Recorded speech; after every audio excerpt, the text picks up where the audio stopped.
Goeiedag en dankie dat jy weer ingeskakel het by die oordeenking.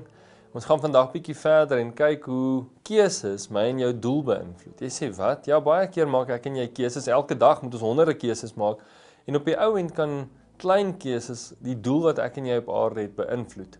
Ons lees saam ons teksvers wat ons nog die hele week eintlik of wat ons oefening vir hierdie week ook is, Psalm 91 vers 1. Hy sê hy wat woon in die skuilplek van die Allerhoogste sal rus in die skadu van die Almagtige. Ek en jy kan kies by wie ons wil skuil.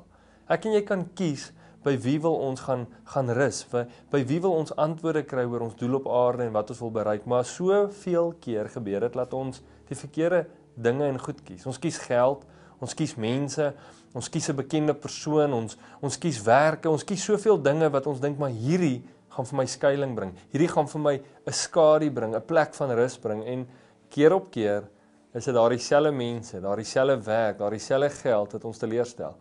En Jesus het in sy eerste preek het hy gesê, hoorie maar bou julle huise op my, bou dit op 'n rots, bou julle lewens op my. Want as jy dit op 'n rots bou, kan die wind kom en die storms kan kom en die reën kan kom en jy gaan bly staan. Jy gaan veilig wees, dit gaan 'n skuiling wees. Maar as jy dit op sand bou, op die verkeerde goed bou, gaan die reën kom en die storms gaan kom en die wind gaan kom en dit gaan val.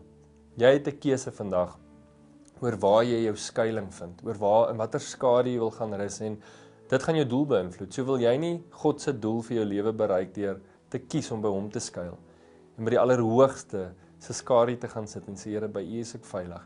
Net by U vind ek rus. Kom ons bid saam.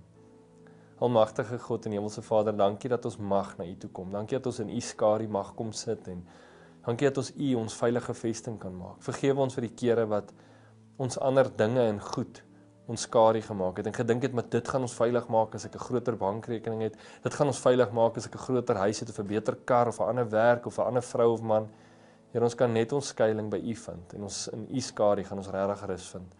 Mag ons vandag opnuut gaan en by die Allerhoogste, by die Almagtige, die Skepper van die heelal gaan rus vind en gaan sê Here, maar hier is ek. Hou U my veilig en beskerm U my. Dankie dat ons dit mag doen en kan doen. Ons eer U daarvoor, ons prys U daarvoor en ons sê dankie in Jesus naam. Amen. Gaan vandag en gaan vind jou rus in God. Gaan vind jou skuiling by hom en nie op aardse dinge nie. Sterkte en maak dit 'n doelbewuste besluit. Maak die regte keuse. Ons gesels môre. Totsiens.